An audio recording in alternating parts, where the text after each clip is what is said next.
Mas vem cá, você tem acompanhado esse caso de Marielle aí? Como é que você está vendo? Tenho acompanhado, Nassif, algumas coisas, inclusive, bate muito com aquela. Desculpa a minha voz, tá? A gente tá numa virose aqui no Nordeste, então tô meio rouco aí, mas é um prazer estar aqui, então não podia deixar de estar presente.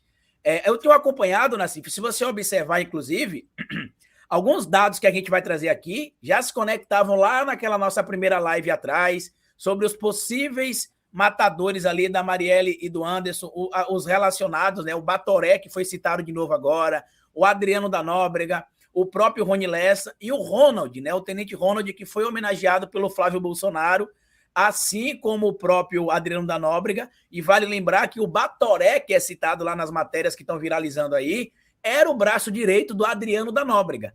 Então, essa história toda é interessante, por quê? Porque assim que aconteceu o caso Marielle, o delegado Marcos Amin, sabendo, né, porque não era um crime com um padrão diferente, não, era um crime com um padrão definido e que ele já sabia que só existiam, como ele citou, inclusive, 5 pessoas no Rio de Janeiro capazes de fazer esse tipo de operação. Uma delas era o Rony Lessa, a outra era o Adriano da Nóbrega, o outro era o Batoré e o outro era o tenente Ronald, além de ter também o tenente João André. Só que o próprio delegado Marcos Amin já descartou de cara o João André, perdão, porque ele já estava morto.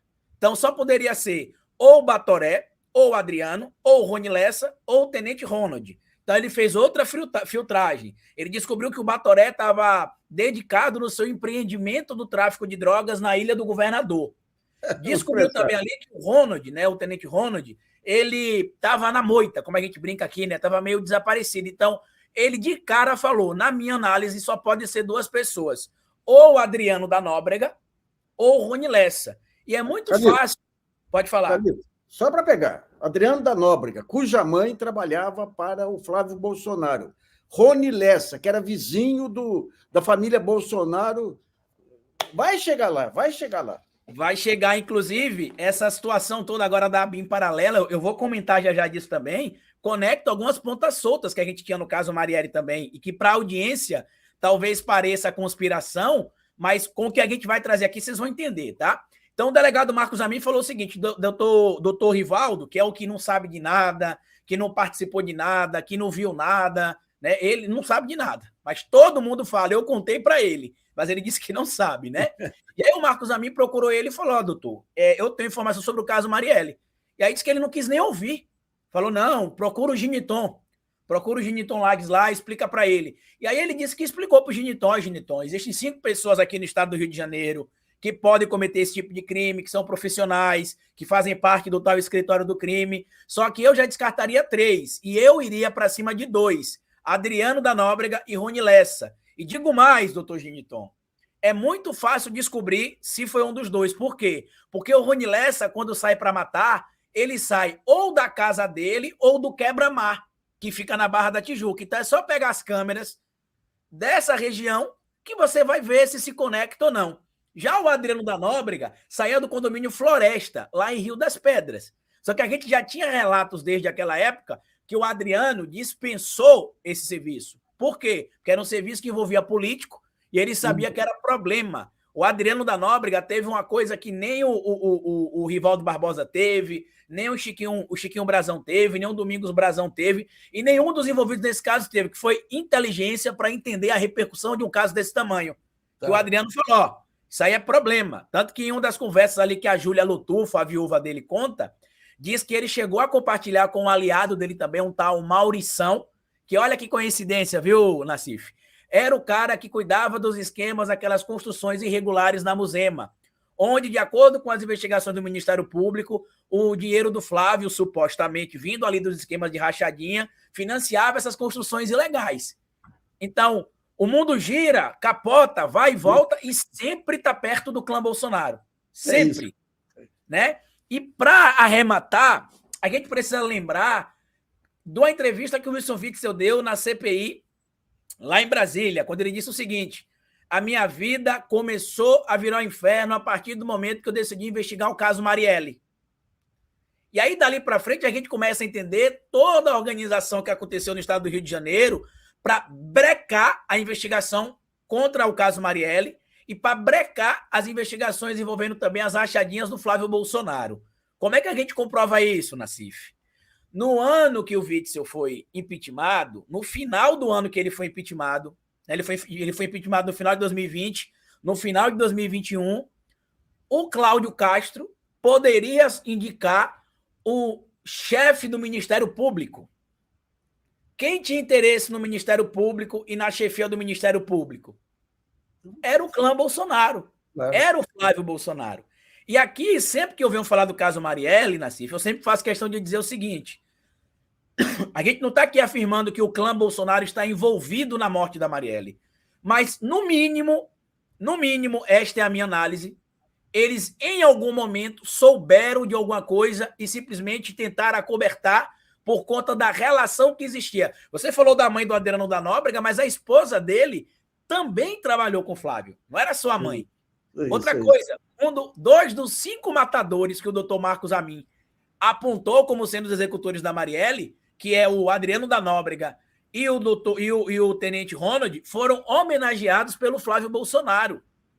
Inclusive, no livro Tormenta, da Thaís Oyama, né? Não sei se vocês leram, se não leram, eu recomendo que façam a leitura, que ela contou com os bastidores da família Bolsonaro. Ela revela que Flávio Bolsonaro chamava Queiroz de tio e que o tio Queiroz teria pedido ao Adriano da Nóbrega para ensinar o Flávio a atirar. Então, quem assinou o Flávio a atirar, de acordo com esse livro, foi o Adriano da Nóbrega. E o Flávio não nega isso, inclusive, viu, Nassif? O Flávio não nega. E aí vamos usar a métrica deles, né? Que eles dizem o seguinte, né?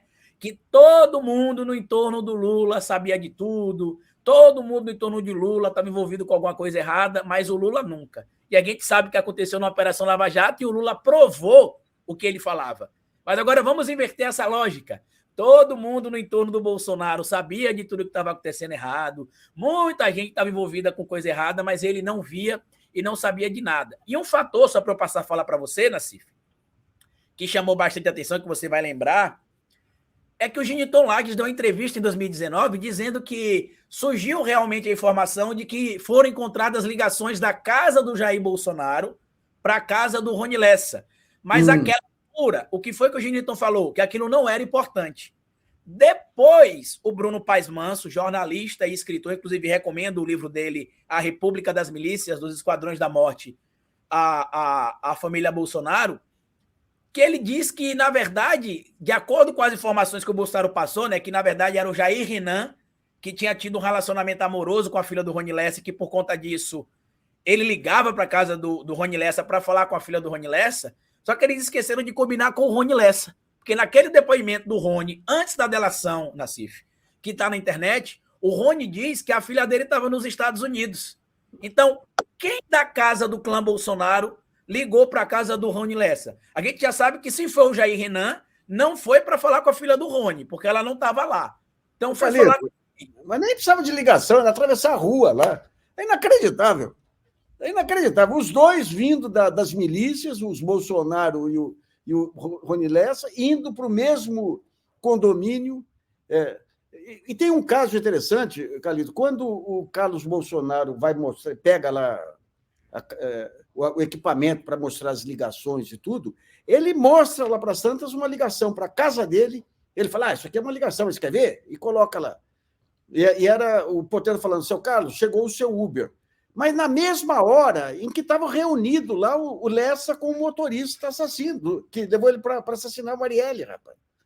E tem outro ponto nessa história que é bem interessante, né? Que isso é uma coisa que eu nunca consegui entender, é que o Carlos fez é entendido como crime de obstrução de justiça. Claro. E não aconteceu nada, ele não foi nem intimado para explicar o porquê que ele entrou na guarita, porque ali comprometeu completamente parte do que estava sendo investigado pela polícia. E um fator importante, Nassif, que a gente precisa lembrar, o Bolsonaro, o porteiro, que não tinha nada a ganhar nem a perder em citar o nome do Bolsonaro, ele não tinha nada a ganhar ou a perder, falou, eu lembro do dia e ele pediu para ir na casa do seu Jair. Ou seja, ele lembrava do dia, lembrava do rosto do Elcio, escreveu na agenda sem rascunho, e no outro dia o Sérgio Moro, que naquele momento queria ser o dono da justiça no Brasil e o dono da Polícia Federal, bota ali a justiça na cola do porteiro e o porteiro some. Ninguém sabe por onde anda mais esse porteiro. Olha, é uma quadrilha mesmo.